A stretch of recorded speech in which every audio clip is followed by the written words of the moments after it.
আসসালামু আলাইকুম। Launch travel বিথ আপনার স্বাগত সরাসরি সাঁতারঘাট থেকে।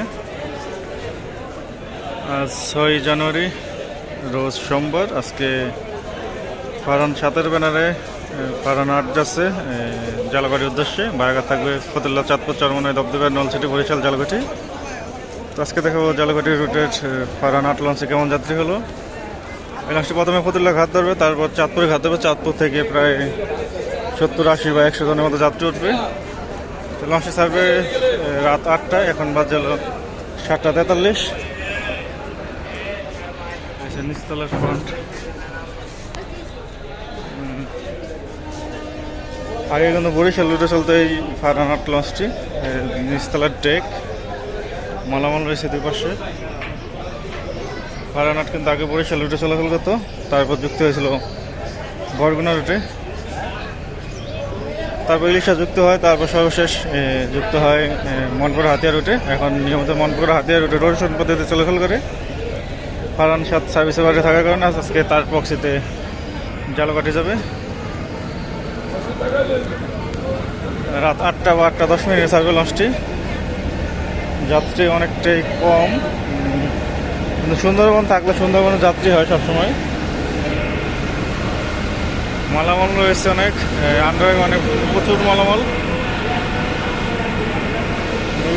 ওই পাশে তিনটা খোপ দিয়ে মালামাল ঢোকানো হয়। পিছনে রয়েছে মালামাল। ফারহান কোম্পানির ইঞ্জিন রুম সবসময় লাগানো থাকে, মানে বক্সের মতো, বক্সের মতো।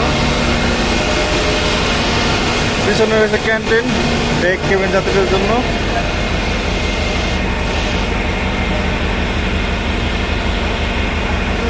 একবার পিছনে রয়েছে ওয়াশরুম, রান্না বান্না প্রায় হয়ে গেছে। চাইলে কেবিন যাত্রীরা তাদের কেবিনে বসে খেতে পারবে। কেবিন বয়ের কাছে বললেই হবে, সে নিয়ে যাবে। আর পিছন সাইডে মানে সিঁড়ির দিকে চা কফির দোকান থাকে প্রতিটি লঞ্চেই। এখন যাবো দোতলায়। ফতুল্লা থেকে কিছু যাত্রী উঠবে, তারপর চাঁদপুর থেকে অনেক যাত্রী হবে, বরিশাল থেকে জালকাঠিরও যাত্রী হবে অল্প কিছু। তো এক ভাই কমেন্ট করছিল যে ফারহান 8 এরকম যাত্রী হয়, সেই কারণে ভিডিও করতে আসলাম। দ্বিতীয় তলায় যাওয়ার সিঁড়ি।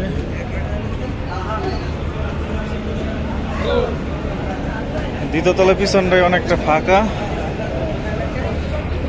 সামনে দেখতে কিছু যাত্রী আছে দ্বিতীয় তলায়। আর পিছনে অনেকটাই ফাঁকা। আর অ্যাডভেঞ্চার নয় কিন্তু অনেক যাত্রী, এখনও 8টা বাজে নাই। প্রায় দ্বিতীয় তলায় প্রায় অনেকটাই ফুলের মতো।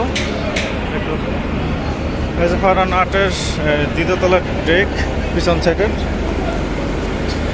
সাইড পুরোটাই ফাঁকা বললেই চলে। আর পিছনে রয়েছে স্টাফ কেবিন ফারহান 8-এর। তো এই ছিল জালকাঠি রুটের ফারহান 8 লঞ্চে কেমন যাত্রী হলো। পরবর্তীতে কোন রুটে ভিডিও হচ্ছেন অবশ্যই কমেন্ট করবেন। তখন সাথে থাকার জন্য অসংখ্য ধন্যবাদ। ভিডিওটি ভালো লাগলে লাইক কমেন্ট শেয়ার করুন। আর চ্যানেল সাবস্ক্রাইব করবেন।